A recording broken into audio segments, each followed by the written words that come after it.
Well, as I mentioned, I'm Davidbydlowski from Wayne Reese, and we're basically in the Detroit area, right by Metro Airport. If you've ever been in Detroit, home of world champion, Stanley Cup champion Detroit Red Wings, maybe not this year, but many, many times in the past. So, but it's nice to be here. Marza Seavey from Iowa. And so our focus of our subcommittee is to look at some of the curriculum changes that are taking place and how does GLOBE fit into these changes. And the biggest one that's going on right now is something called a framework for K12 science education. And if you are attending the rest of the NSTA conference, you'll see that there's actually 13 presentations dealing with this framework for K12 science education.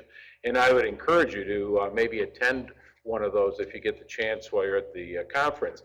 The other thing that's going on as well is many of you may know or maybe not know that we've gone through a big change in mathematics and English language arts and have switched to what's called the Common Core.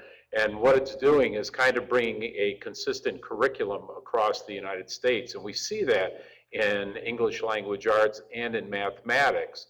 We don't have that yet in science, but in reality, that's probably where this is all moving, so that there will be at some point a Common Core or a national curriculum for science.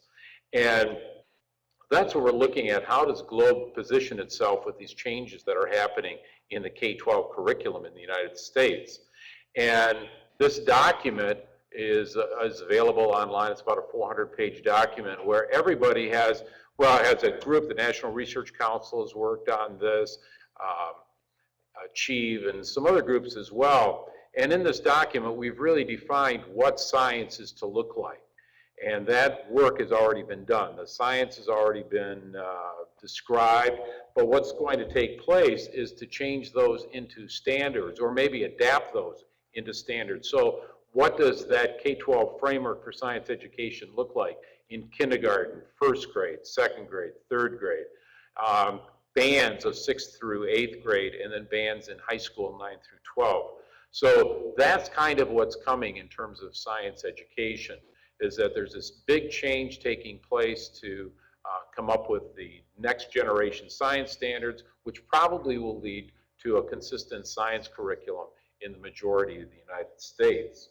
So again, I encourage you, if you're at the NSTA, take a look at one of the 13 presentations on this topic.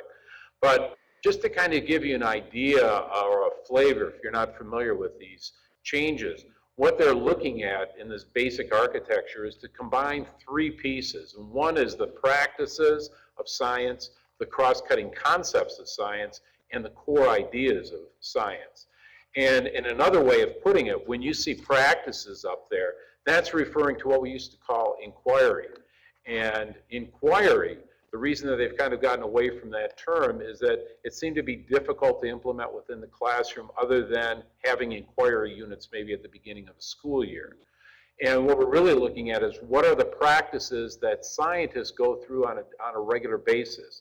They do hands-on work, they do writing, they do discussion, etc. The cross-cutting concepts are the big ideas of science that cross-cut all of the sciences. And then the core ideas are the disciplines of science. So I just wanted to kind of have you take a look at what the 8 practices are in the K-12 Science Framework. And these practices are defined both in terms of science and in engineering. Let me just pause for a second so you can read that.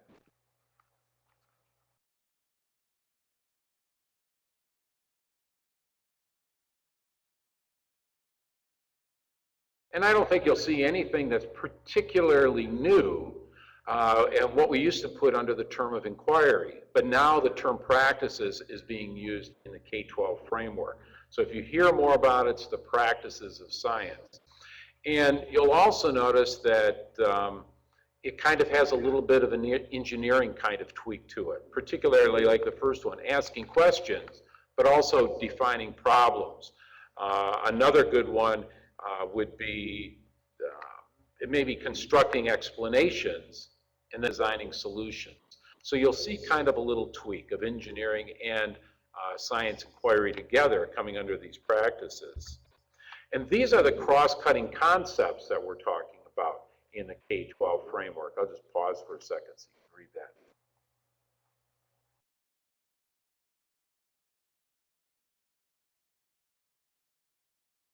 Again, if you were familiar with the things like the National Science Standards or Project 2061, Benchmark for Scientific Literacy, this has always been stressed, but this is something that we don't see a great deal in the classroom.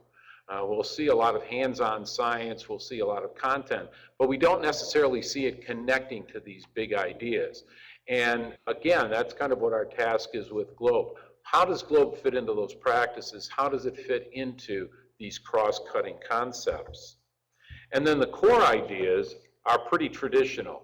The physical sciences, life sciences, earth and space sciences, but there's a new core idea, a new discipline of science that is to be part of our curriculum, and that's engineering, technology, and the applications of science.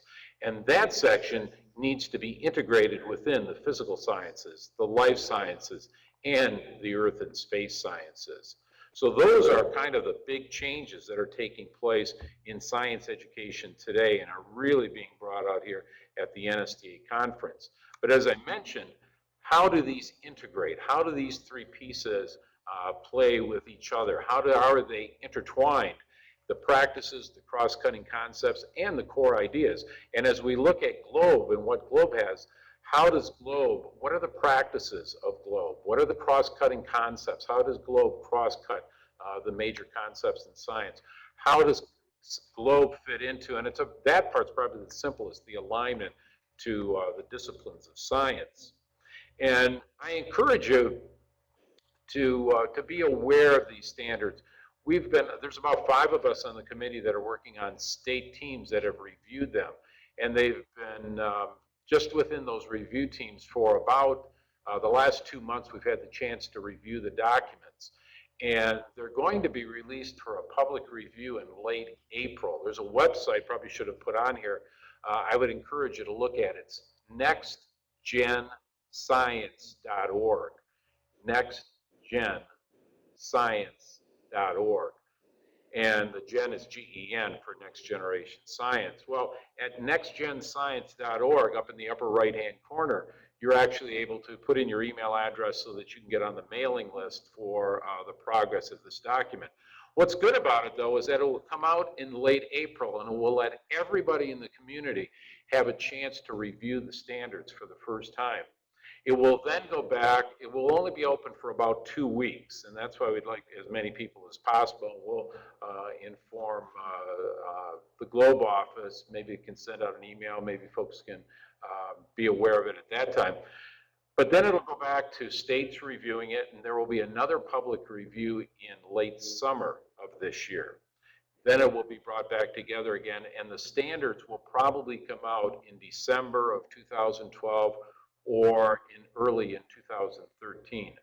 And with that in mind, that's kind of when states are going to start looking at, are these the kinds of standards that we're going to adopt? And right now there's 26 states which are reviewing the standards, which means that there's probably a pretty strong commitment into accepting these standards when they're complete, which would probably be within about 2 years. Another piece that's coming along that's been big, and Marcy will talk about and then take this presentation to closure, and that are the Common Core state standards. So in science, we have the National Science Standards Framework already out and the standards being developed. In the Common Core, the literacy standards are already out, and hopefully the states that have adopted the Common Core are in the middle of implementing these. And the Common Core is important to us because it actually has, we know that we communicate as scientists, so all K through 12, there are connections to literacy. But specifically, 6 through 12, there are literacy standards for science, or for social studies, science, and technical subjects. And those standards say that the skills that you use to read a peer-reviewed research report as a scientist, or to use a dichotomous key, or to develop a model, or to write your own, to do your own presentation at a conference, are different than the skills it takes to read a novel, than the skills it takes to read a comic book, things like that.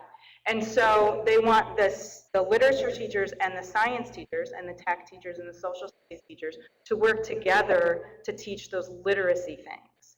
GLOBE is a wonderful program that provides access for students to technical reading, scientific reading. We have already developed how to write your research report and the way to get it peer-reviewed through Globe. So, so we have already these connections that we can build. And, oh gosh.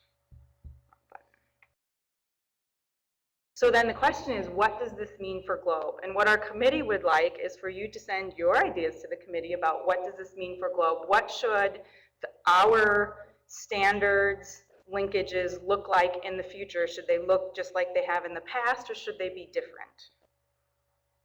I'd like you to think about that and to comment to our committee.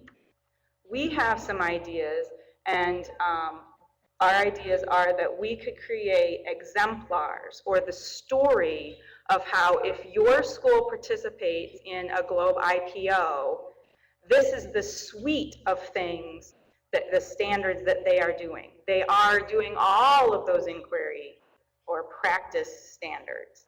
They are doing these content standards, so that you would see as a teacher coming in, not if you do PH, there's this one standard connection or something like that, but you see the story of how your class can contribute to Globe.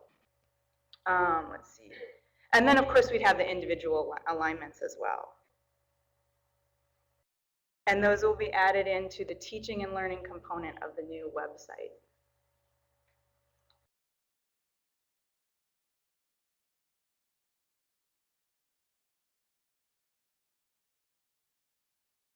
Yeah. Contact you? Oh, sure. Yeah. Could I go, well, sure I can. Yeah. Come on up.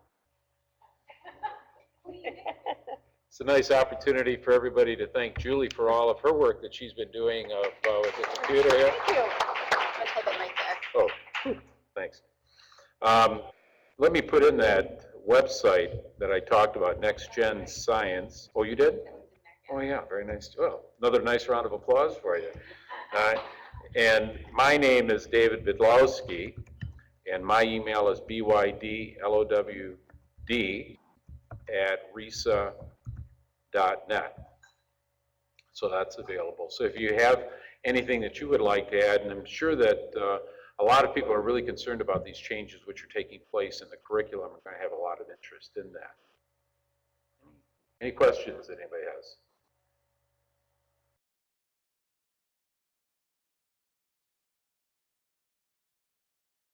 Yes.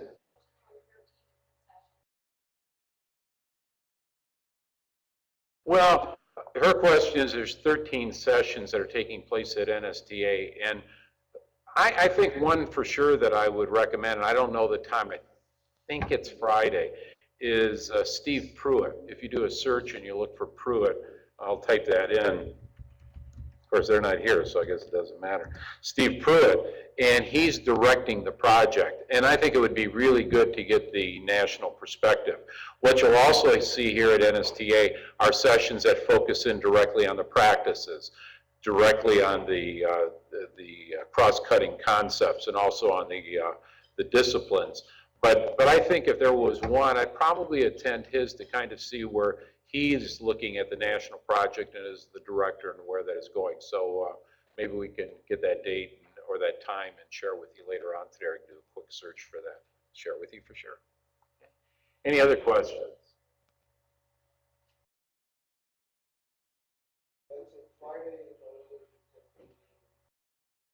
Friday, 9:30 to 10:30 in the convention center. Was it, which one? Oh, Sagamore. I thought it was Saginaw. That's my Michigan connection there. But I hope you can attend that. Anything else? Great. And thanks to Marcy for joining me on this presentation.